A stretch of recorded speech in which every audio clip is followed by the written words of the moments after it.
Thank you, Anna. And I do recall our 2014 workshop, and I think we want to get some links out there. Like these principles that we came up with were really pretty nice, and I think they could inform some things we're doing now. Uh, so anyway, this is what I put together. Educating for civic intelligence, which I am calling the collective intelligence we need. And thanks, Simon, and whoever else was helping you for putting this together. It's really great. I think these are the questions that we really, really need to be thinking about right now.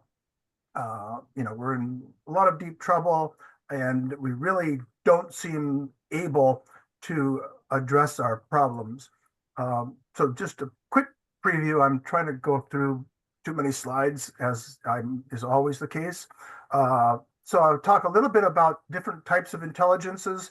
I want to bring in some real world reminders for us. Talk a tiny bit about two projects that I've been worked in that I think are quite relevant here, and then listen to some questions, hopefully. So hard to get a handle on how precarious things really are. I mean, it's hard to take it in, but 6 of the 9 planetary boundaries that should not have been breached have been breached. And they don't seem to be getting even more closely able to be dealt with.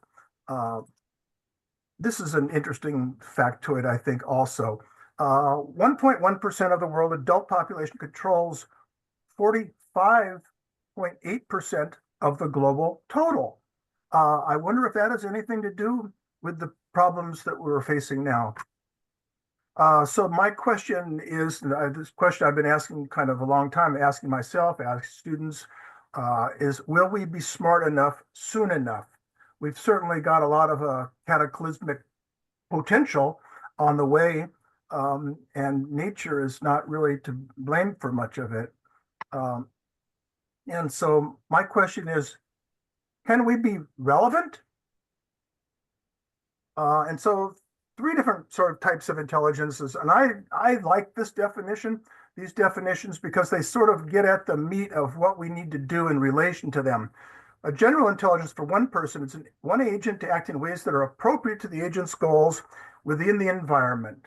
And so you're faced with a challenge, you've got your things, and it's not going to be one process, it's got several processes. Your brain is one kludge of various units that came together, I don't know how many zillions of years ago.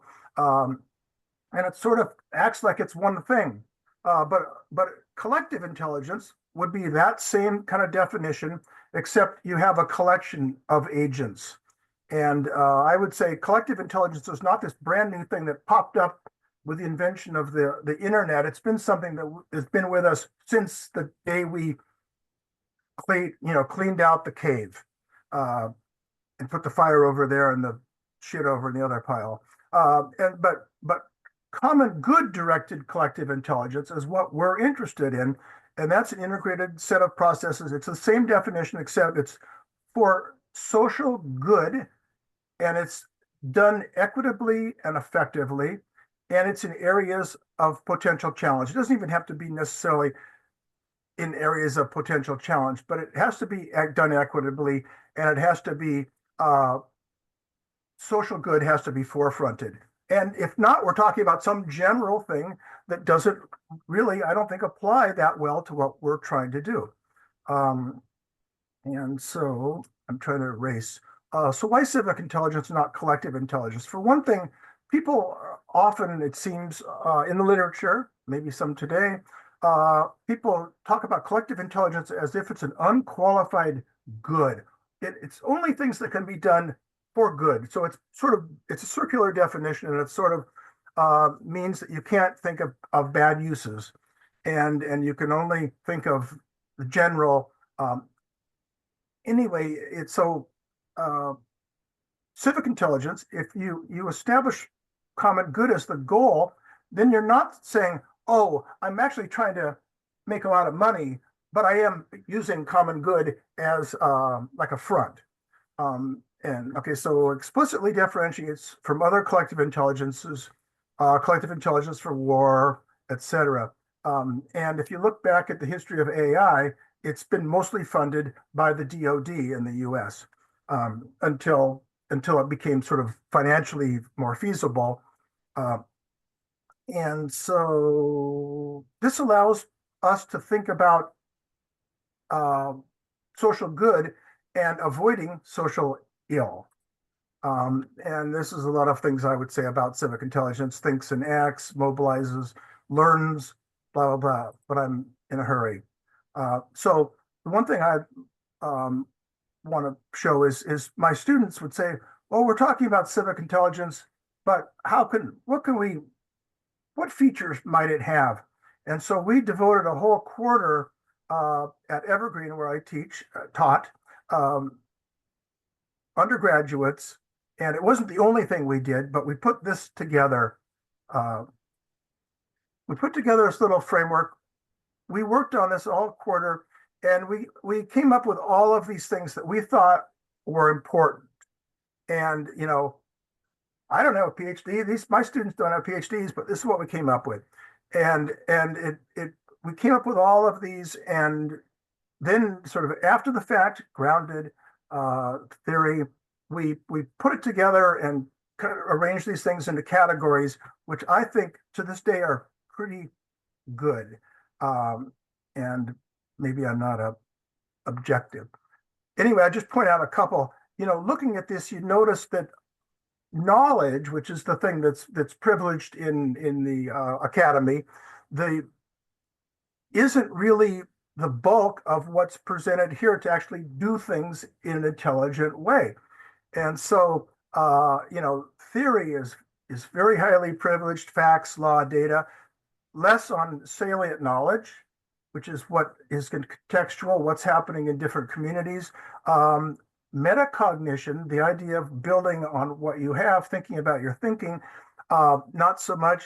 But over here in the attitude and orientation, social critique, I think, is excellent, and it's not taught usually. The idea of responsibility, not really taught. Social imagination, why not? I mean, maybe people read sci-fi.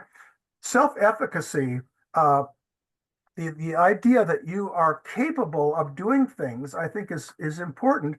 And I've had students, and they said, school taught me that I was deficient. And I thought, well, that's not what school's supposed to do. Teach you that you can't do things. Also, these idea humor, fun, play, and courage.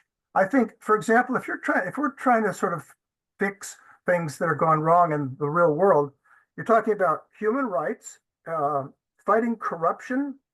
Both of those require quite a bit of courage, generally more than I have. And so, is that taught in school? Can you sort of build it? To what degree can you? And so, to me, this is it's presumably it's not perfect, but looking at something like that, you can actually sort of critique yourself. Look at, maybe we're not, people earlier were talking about diversity and ability to work with others, which I would say that fits under our norms here. Uh, anyway, so that's supposed to go to the next page. One of my students, I have to show this because I think it's so cool, said, the way I look at the civic intelligence and these things we picked up, where I map them to the head. The brain is for the knowledge, relational capital, reaching out, attitudes and aspiration. She said it's the heart. Organizational capital, the core, but you need things to stand on. You need financial and other sorts of material resources. I like that. Also, I would point out that civic intelligence is not just for weird. Doug, sorry, 10 minutes. That's 10 minutes already? Yes. No. Okay, so not just for weird people. Tech is not the answer. Ignorance is also power, unfortunately. Participatory disinformation. This is Schmidt was mentioned earlier as villain, still is. The political economy, we're not talking about it. Oh boy, how did I do? Okay. Civic Intelligence Research and Action Lab I did at Evergreen. We worked together. There we are. These are some projects they worked on. We did a forum on homelessness. They developed games on building commons. We went on activist road trips. This is a book on pattern languages. These, I'll quote right after I say this. Sorry. These are 20 patterns from our pattern language that I think are very interesting and potentially useful for what we're doing here. Experimental school, citizenship school, treating to transgress, power research, voices of the unheard. They're all, I think, quite relevant, and they're not really accounted for if you're thinking about just sort of embodying them in software. So thank you. Thank you very much, Doug. And sorry if I had to stop you, but we also want to give chance someone to ask you a question. Does anyone from the panel want to ask something about Doug's work?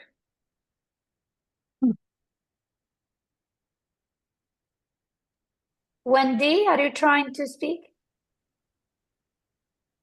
You are muted.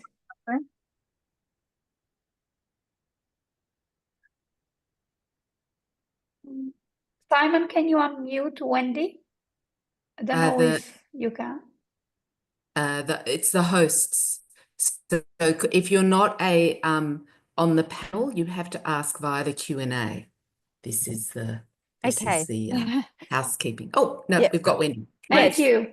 So I'm in a unique position at the moment. They've just at ANU launched the Leadership and Complexity Lab, and that's on the back of the cybernetics school. And so there's a long conversation here, but a very intense and current one. And today I'm going to that. So my question is, how do we link civic intelligence with leadership and complexity? Because this sort of leader-follower piece is how Mary Yulbane positioned it last night. And Roger, I think you have something to contribute here, because there's something about the shift between dialectic and dialogic, that sort of going backwards and forwards, and how you marshal that seems to be turning up in lots of places. Were you referring to this chart? I didn't get to read them quickly enough. Yeah. But I'm just saying, leadership, for example, and how do you teach it? Yeah, and there seems to be this play that taking away the preeminence of the leader and looking more at the follower, and that sort of timing of the shift and the positioning of the focus. So a move away from a leader in the strict historical sense, and more to a new view of how a leader performs when civic intelligence is required.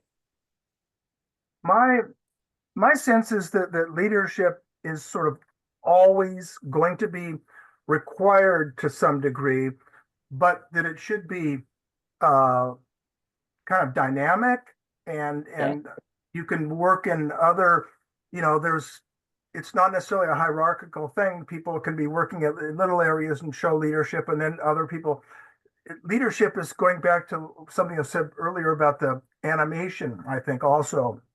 Is if you look at social change organizations and movements, there's often what we call in the book community animators, and they sort of help get things animated.